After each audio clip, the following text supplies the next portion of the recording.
have a very special guest in studio with us right now. Unless you live under a rock and you are involved with the sports world, then you probably know who this guy is. This is Max Fuller, K-Fan personality. What did we say? Prodigy, genius, sex symbol. Yeah. Okay. Resident black person. Get it all out right now. Everything. Yeah. Okay, so that's who Max is. But we're going to talk a little bit more about Max and who he is as a person. Obviously, you have been following Twin City sports, your whole life? Yeah, my whole entire life. And now you get to do it for a living. It's very surreal. Like, I talk about it all the time, and people are probably annoyed, but I literally used to be a janitor at the Target Center. And now I get to go there and cover my favorite sports team. Like, it is very surreal to me. And I wish I could say, like, I always knew it was going to be like that. But I was mopping those floors. I was like, damn, this is the rest of my life, bro. Like, I never knew it was going to be like that. So I'm very honored and lucky, man. Well, tell me a little bit more about how you transitioned into the space that you're in right now. Well, when I was in high school, everybody was like filling out applications for college, knew what they were going to do. And I was in my senior year, and I'm like, I have no skills. Right. I'm not good at anything besides talking crap, you know? Like, so I'm like, I love music. What am I going to do? And then I realized radio might be the way for me. And obviously, it's not easy to just kick down the door and get into media, as you know. So I had a million jobs. I mean, I worked at UPS, which I literally physically sprinted out of UPS to quit. Wow. Like Forrest Gump style ran. I just realized during training, I was like, no thanks. I can't do this anymore. Do it. And then I was like, I'm gonna go use the bathroom. And the guy was like, oh great, we'll take a group bathroom break. And I'm like sitting in the stall, I'm like, how am I gonna get out of here? Everyone's in here now. Yeah, so like, how am I gonna get out of here? And I was like, I left my badge back in the room. He's like, okay, like just catch up with us. And I grabbed it and literally just left. You had that gut feeling. You were like, this is not for me. Yeah, no, I just knew it wasn't for me. And so like I've worked everywhere, done everything, but when I finally made my way to radio, I was like, okay, this is something that I feel like I can be decent at least. And so far it's been working out. Well, what was the specific shot? Who did you talk to? How did you get involved? I started doing radio. Well, I first started doing, before like podcasts were even really a thing, like I started doing kind of my own local show just for like the people in my community and stuff like that, and people liked it. And then I started doing radio at Radio K at the University of Minnesota, and that was kind of my first exposure to being actually on the air. And it was perfect because the job that I had, I was like you guys, like I went out and did actual stories and stuff, but they kind of it was a free-for-all. So I talked to a guy that he was part of a community called the Real Life Superhero Community. Okay. They dress up as superheroes. They have like secret identities and everything, and they go out into the community, and sometimes they fight crime. Because I actually discovered this because one of the guys stopped a robbery, legitimately stopped a robbery. What? Yeah, and so I was like, what? And I'm like, there's got to be guys like this in Minnesota. And then I found one, and he just goes around and like gives care packages to homeless people. Oh, that's and sweet. It's the best. And he's like, yeah, when I first started, I had like nunchucks and thought I was gonna be kicking ass. Oh, but no. yeah, he's like, he realized that's the way to help. And you know, I went on a ghost hunt with ghost hunters. I talked to a black dude who organized a Confederate flag rally. So like it was just all across the spectrum. So I learned kind of like take myself out of the story, when to insert myself in a story, when to take myself out of the story. And just kind of learned the basics of radio. And then I started working at iHeartRadio, doing overnights, which was terrible. Yeah. I would just sleep on the floor pretty much, like finish all my work and just go to bed. I didn't know anybody, anything. And I ended up meeting the KFAN program director, Chad Abbott. And he was saying like, hey, we need some more help. And we had an interview, and he called me in his office, and he's like, so you know what you're doing? And I'm like, yep. And he's like, cool. And I just, that's it. Did I get hired? Did I not? They knew you enough. Right, I guess. Like, and then this guy. Yeah, and then from there, I started working with the fan, and everything just kind of started taking off from there. And I feel like in the past year or two, you've really gained traction, not just on KFAN, but social media. People follow your Twitter a lot. Yeah. It's surreal. Like people stop. They know who you are. Like my daughter's sick of it at this point. Like she rolls her eyes and she's like, like everyone always knows you. I'm tired of it. Like, but it's very cool to me that I'd never thought I'd get this far. Well, you are one of a kind, especially in this space here in the Twin Cities too. I will tell you that. I mean, it's not just me that feels that way, but I do want to know something, because every single time you come up in conversation, anytime that any of us in the sports department are either talking about KFAN guys or anything. Everyone talks about how funny you are. Oh. Where do you think your comedic roots come from? Man, I don't know. Probably from my cousins. They're like the Really? funniest dudes that I know. My whole family, I'm lucky enough, because my mom's white, my dad's black, and a lot of mixed people don't get a chance to grow up with their black side of the family. But my Right. family's from down south, from Memphis, Tennessee, Starkville, Mississippi, from Oh, down wow, south. So, okay. that's the Yeah, country yeah. out there, It's like, Stark from right, Starkville. Yeah. So I think I got it from them, man. They just were always joking, and I'm loud and gregarious to a bunch of people, but in my family, I'm the quiet one. They thought that I'm the Yeah, quiet yeah. one that has no sense of humor to them, compared to them, because they're outrageous. It's like Okay. the Wayne's family or something, except none of us are successful. Hey, The that's reverse not true. Wayne's That's not true. family. So I think I got it from them, and just being exposed to so many different kinds of comedy as a kid. Growing up and watching Dave Chappelle, if I went back in a time machine and told myself, hey, here's who Dave Chappelle is now. Right, I don't right. think my childhood self would believe that, but just getting a chance to watch all these different comedians and growing up with so much comedy in my life, that was, I was a nerdy kid. I had Harry Potter glasses that when Oh, you took them nice. off, I had a cross eye like this. So I had to do something to Right. like get attention. I'm like, I'm not gonna get the girls off of being good looking, so I got to be funny or something. So that's kind of always where it came from. That's my first instinct always, is to try to make someone laugh. And now you get paid to just be yourself Yeah. and talk about sports. I know.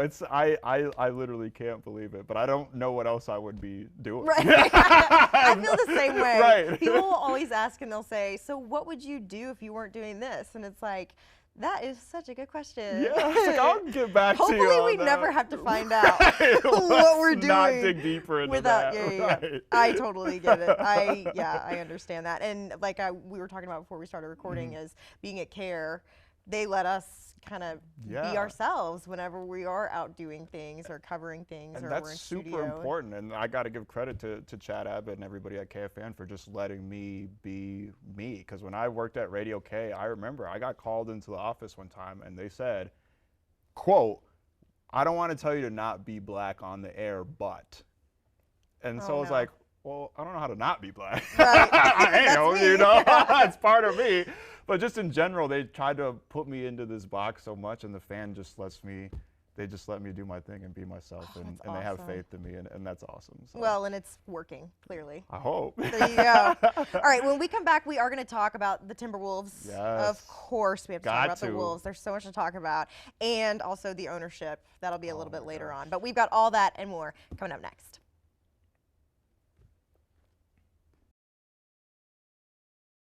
Welcome back, everybody. If you missed our first segment, you should probably go back and watch because it was actually so much fun. We are here with Max Fuller, K-Fan personality, prodigy, genius. There were a few, he always wants to mention that he's a sex symbol. Swimsuit calendar model. Yeah. The list He's goes on bulking and up on. his resume as we speak. We do have to talk about the Timberwolves because I got to. feel like that is your forte. Yeah, right? that's Wolves. my heart right there, Yes. for sure. All right, so just in general, would love your thoughts about just the Wolves right now. I mean, they're playing pretty well. At least the past few nights. Good. Yeah, last night was awesome. I thought they played with a fire that we haven't really seen them play with all season long, and maybe we got to thank Dylan Brooks for that, for poking the bear, because Anthony Edwards turned into Yogi Bear, and he just had a picnic feast on everybody on Houston. It was awesome. I loved seeing it, but just in general, they've been so inconsistent, Yeah. And when you're doing a job like we do, and you have to talk about them almost after every game, you sound insane. Because after one game, you're like, they're back. Yeah. They're amazing. and we're going to the finals again. And then 2 days later, it's like, it's over. It's trash. This is Sell it. the team. Throw it all away. Yeah. It's just been such an up and down ride. But I think everybody that's been watching knows that it's just been it's the third and fourth quarter that's really been their Achilles heel. And that's why it's a good sign over the last 2 games. It feels like they found something late in games that they can build that confidence and move forward with. But otherwise, it's just been, I mean, it's not a 1,000-piece puzzle, it's Right. a 15-piece puzzle, which sounds easy, but it's not that easy trying to fit the different pieces. It's been a struggle incorporating Julius Randle, Dante DiVincenzo, and all that kind of stuff, and especially with the injuries going on. Yeah, the 2 guys that aren't playing right now. Right. Which honestly, it's been a little wishy-washy. You one day think they're lost without these 2 guys, Right. and then here lately it's been like maybe we're not all right, so much. yeah. But also, I want your thoughts on the bench, but more specifically, Jalen Clark. He's awesome. I was just talking about it earlier. I think he's absolutely played himself into a regular role in the rotation on both sides of the ball. I think he had his career high last night, something like 17 points. Yeah. We know that one of the reasons he got drafted is because he's a premier defender. Right. And that's obviously still the Wolves' calling card. And some people might not think so, but the stats say there's still a top 5 defense in the NBA, and we're going to need guys like that. So I think it's no coincidence that the Wolves have been finding more success embracing the youth on the bench. This is a deep team. We got guys like Terrence Shannon Jr., who is a projected top 5 pick, who's not even playing hardly. And you got Rob Dillingham, whatever's going on between him and Chris Finch. I don't know if he told a yo mama joke or something, but it seems like Chris Finch is super reticent to give him the time that he needs to truly flourish. But it's been awesome to see him getting into games a little bit. I love the youth movement, and I think that's what they got to embrace, not just for the future, but for the now. They need those guys right now to be successful. Well, and the personality, too, from the bench. Right. Jalen Clark, you probably saw where he said, I didn't even know that I was playing. I thought it was going to be a sit, clap, go home type ordeal. It's so fun to see, because we obviously know Ant has all this personality. Right. Then we see when Rob was playing more minutes and he was going off offensively. Yeah. How awesome was that last week when he's like, they're like, it looks like the game comes easy to you. And he's like, yeah, I can't lie, it's kind of easy. It's like, I love that. I love that personality and that swagger, because that's, for decades, the Timberwolves did not have that at all. Teams would walk in laughing. They already were having a good. We don't want to see other teams having a good time in our house. Right. Yeah. So I love the personality. Like last night when Naz Reid, I was reading his lips and he's like, I'm that guy. I was like, yes, you are, Naz. Yes, you are. Like, inject that into my veins, bottle that up, and keep that going for the rest of the season, because then everything's on the table. It'll be interesting when Julius comes back to see how many minutes Naz gets after that, or what his role will be when Julius comes back. But I did think that it was Saturday is also Naz Reid night, just in case anybody was wondering. Saturday is Naz Reid night. Feels like every night's Naz I know. Reid It does feel like when you live in Minneapolis, every night is Naz Reid night, right? You can't like go anywhere downtown without seeing his face. But it is actual Naz Reid night. His bobblehead is coming out, and they're gonna have some of the towels. Oh, they're bringing it back. There's only a select number of towels. Dang. But that's like having a diamond. I mean, that's rare treasure right there. The big giant beach towels, the Naz Reid ones, are coming back, so people are I've had several people talk to me about this already. They are so excited for the Naz Reid towels to come back. Yeah, but we do have to talk about Trailblazers Saturday night. They've been on a tear. Yeah. They've won their last 5. What do you think of that matchup? The Wolves against the Trailblazers? I'm not impressed by Portland. They could win 15 in a row. They're just, I think that's kind of like that's a bottom feeder team, and the Wolves, that's the type of team that the Wolves shouldn't play around with, because they have to deal with the best of the best in the Western Conference. We got to be looking forward to the Lakers of the world, the Denver Nuggets of the world, the OKCs, which seems like several thousand miles away from where we're at right now, but that's where the Wolves got to be looking right now. We can't be focusing too much on the Portland Trailblazers, which that's been a thing this season, is they've struggled against kind of these lesser teams. They've lost to teams like the Trailblazers and the Toronto Raptors and the Detroit Pistons, who are better this year, but they're still the Detroit Pistons. So I just think that they got to start handling their business against some of these lesser teams so we can start looking towards the top. But it seems like also the time when the Wolves weren't doing that was last season, right? Yeah. But then the seasons before that, they did very much play down to their competition. Yeah. So it's almost like people forgot a little bit that that's kind of the Wolves person. Granted, this is a whole different team, right?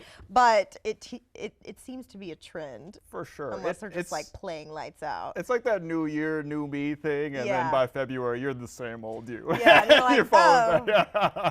Or what day, there's a day in January, I think it's like January 18th. Quitter's Day. Quitter's Day. Yeah. And you're like, oh, okay, just kidding, guys. Right. That was a joke. It does kind of feel like the Wolves are in that phase again, and that's what's so frustrating, is because you thought that they beat those demons last season, and to see them revert back into their old ways, it's incredibly frustrating. But it's also hard to really build chemistry when you have a giant trade like what you have, like right before the season. 2 days before the season. Yeah. Right. So that's what I've been telling people too, because people ask, I'm sure you get it all the time, what do you think of this Wolves team? And I'm thinking, when Rudy came in, they were a clunker for a year, and then they figured it out. You can't just expect a team to gel, which I do think I mean, the past few weeks have given a little bit more hope to what the Wolves can do. For sure. But it has been a learning curve, to say the least. 100%. Like, you got to give it time, but it's a dual thing because we've given it 20 years. Right. Right. And when you enter into a season like this season with expectations, that's not somewhere where the Wolves are used to being at, is with expectations. Like, you went to the Western Conference Finals. I think people in the Twin Cities were expecting at least that, if not an NBA Finals berth, and now we're back to kind of being a around 500 team. And they're the 6th seed right now, but they've been floating around the play-in all season, and that's what makes it frustrating because it feels like they took a couple steps backwards after taking so many steps forward last season. Oh, it's tough. All right, when we come back, we're gonna test all of Max's legal terms and figure out what he knows and what he expects. With I'm totally kidding. We're not gonna do that to you. I was like, I've been watching SVU, so I know a little bit, but we are gonna talk about ownership controversies, pros and cons of whoever ends up with this team. We should find out soon. So we'll be back. Well, welcome back, everybody. If you missed our first 2 segments, we have Max Fuller in with us. You probably recognize him. You've seen him at Wolves games, Gophers games. Had to sit behind me probably, and I'm like, damn, I got to sit behind this dude? I can't even see the game. No, they're probably super excited to see you at these games. Sometimes. He's become quite the mainstay here in the Twin Cities. You're really gassing me up today. Know, hey, I'm just saying, people know who you are. If I was white, I'd be blushing right now. I mean. But we do have to talk about, so if you don't know, Max loves the Wolves, loves covering the Wolves, can talk about the Wolves all day, every day. They're my Valentine next week. Okay. Yes. Good to know. We got to talk about this ownership situation that's going on. Obviously, arbitration. Can you give me the definition of arbitration? I don't think I could. I think it's some type of legal beef. It's like a legal version of Bloods versus Crips. There you go. There you go. Right. So a few months ago, for those of you who don't know, Glenn Taylor and Alex Rodriguez and Mark Lowry are all in arbitration looking to be the majority owners of the Wolves. Their lawyers in arbitration presented their cases to a panel of 3. And so one is chosen by Lowry and A-Rod, and one is chosen by Glenn Taylor, and then the other is not with either of the sides. And so those 3 are supposed to come with a decision either today, which is Friday, or Monday, according to the Star Tribune. I just want your thoughts on the situation and also pros and cons of whoever ends up with this team. Well, this whole thing is played out like an episode of Succession or has, like an HBO, some type of HBO drama. So. It almost feels it's like it's going to be anticlimactic just reading a tweet. You know, like we need to bring Maury out of retirement to make this announcement or something because it's been this whole long, drawn-out drama. You know, Glenn Taylor sells the team, then he reneges on the deal, and then A-Rod and Lowry go on podcasts, and they're talking about him, and the whole thing has turned. And then they get told not to talk about it anymore. It's been a whole long, drawn-out, dramatic thing, but I'm sure that everybody, a part of the organization and Wolves fans are just ready to put this behind us and finally move forward with it. To me, I think we kind of know what we get with Glenn Taylor. He's been the owner, I think, the entire time, as far as I know. So we know what we're going to get with Glenn Taylor. And the thing with A-Rod, which can be good and bad. I mean, there's stability. I know some people in the organization are definitely pro-Taylor. Some people in the organization are pro-A-Rod and Mark Lowry. So the stability is obviously a pro, I guess, for some people. But I think a lot of us are looking just towards the freshness and the newness of having owners like A-Rod and Mark Lowry in it. But regardless, I think as Wolves fans, I mean, it's not my money, you know? It ain't my money coming out of my pocket. So I just want to make sure that they're putting the Wolves in a consistent position to compete for a championship that we all so desperately crave here in Minnesota. And to also keep the team here. I don't want to root for the Manitoba Timberwolves, the Montgomery Timberwolves, or none of that. Keep the team local and keep them in contention, and that's all we can really ask for. I think when all of this happened with Glenn Taylor and he said, just kidding, I'm not selling it to you anymore, people were okay with it because Glenn Taylor is willing to pay a luxury tax. Right. But then Bloomberg comes in to the picture with A-Rod and Lori, and while technically he's not legally a part of anything yet, it gave Wolves fans a little bit of hope because here's this billionaire that has had so much success in New York City, and he's brought so much to the teams there, and he started up these networks, and so I think that side is appealing to people. Also, I mean, A-Rod put in an owner suite already in the bottom of Target Center. He's ready to make changes or potentially a brand new arena. Yeah. You know, they're looking into all these things. So I think maybe that's the difference is people know what Glenn, like you said, has to offer, but sometimes it's a little appealing when maybe something new is around the corner. Right. Sometimes the grass is greener on the other side of the street. And I think we've seen the same thing from this Timberwolves team for so long. I think so many people are ready to just move on to something new and try something new. When you seemingly every other team in the NBA has done something different at some point or got a new stadium or new ownership or something, it feels like the Wolves have been relatively stable and just kind of in their own little corner. So it's cool to see them have that freshness, have that newness, that excitement of that unpredictability. Like, what are A-Rod and Mark Lori going to be like as owners, you know, because we already know what we get with Glenn Taylor. And the timing was interesting, too, when Glenn Taylor had said, no, you didn't meet your payment time. We're not selling the team anymore. It was when the Wolves were playing the best they had ever played in franchise history. Which I would never put words into anybody's mouth or say that this is exactly what they were thinking. But it was a convenient coincidence was happening there too. And I can't say I wouldn't react the same way. Exactly. I'm like, what? The Suns got sold for how much? Right. I'm gonna text A-Rod right then and there. Like, hey, bro, I don't think that payment went in. I don't think that. But if I'm A-Rod and them, I totally understand their position too. They're like, we paid the money. Like, what do we got to do? Afterpay or something? You know, we got to do Zelle or what? How do we pay you guys? You know, PayPal. What do you guys accept? So I totally understand it from both sides.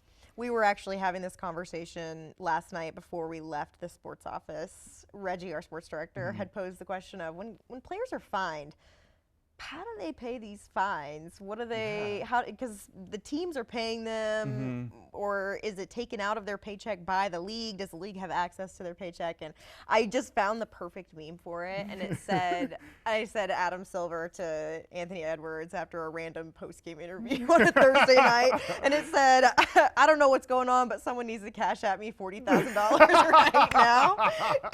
And I just feel like that also applies to the situation with the ownership too, where you're like, I don't know what's happening, but someone needs to send me thousands or millions of dollars right now. I need billions of dollars, and I need it by Friday. Yeah, so the whole thing has just been a fiasco. It's been very dramatic, but I think we're all ready for it to be over. Hopefully we'll have some answers in a few days. Right, or maybe today. Who knows? Yeah, it could be today. Could be breaking right now, and this whole segment is worthless. I know. And then they're like, why are they still talking We just check our phones and we're like, oh damn it. Yeah. Okay, I do have a question for you though. If you were in Glenn Taylor's shoes, what would you be doing in this situation? Would you have halted the payments and said, no, I'm not selling this team anymore? Hell yeah! If I can turn $1 billion into $3 billion, I think you kind of have to. Whether it works or not, I totally understand that you have to at least be like, all right, hold on, bro. I'm not getting my money's worth all of a sudden. Yeah, like, wait a minute. It's like when you had all those Pokemon cards as a kid, and then you throw them away and you realize that they're worth $1 bajillion these days. I'm like digging through the chat, like, where's that Pikachu at? Like, I don't blame Glenn Taylor at all. I can't lie. I probably would have did the same thing. How about you? Oh, absolutely. Yeah, right? That's a lot of money. Money's always green, right? Yeah, and I'm sure the other investors were calling him up like, you better call A-Rod and Mark Lori right now. While you have the chance. Right. Now you have this hot mess on your hands, but he still does own the team. He still owns the team. Right. Whatever it is, for now, unless, of course, the news breaks right as we're speaking, then he doesn't own the team. Whoever owns the team, I got 5 on it if you want to give your boy a little piece. Not like 5,000, I got $5 on it. Yeah, okay. like a hot and ready Little Caesars pizza. Like $5, that's what I got. But I'll be, part-time owner. But this also, I want the audience to know, even if Lori and A-Rod do win arbitration, I don't know if that's the right word for it, then also they have to get approved by the Board of Governors and also the rest of the NBA owners. So it's all still up in the air. Right. But thank you so much for coming in today, Max. Oh, thanks for having me. This has been so much fun. I hope you guys enjoyed it as well. We'll have to have you in again. Of course, anytime. Just holler at me. Okay.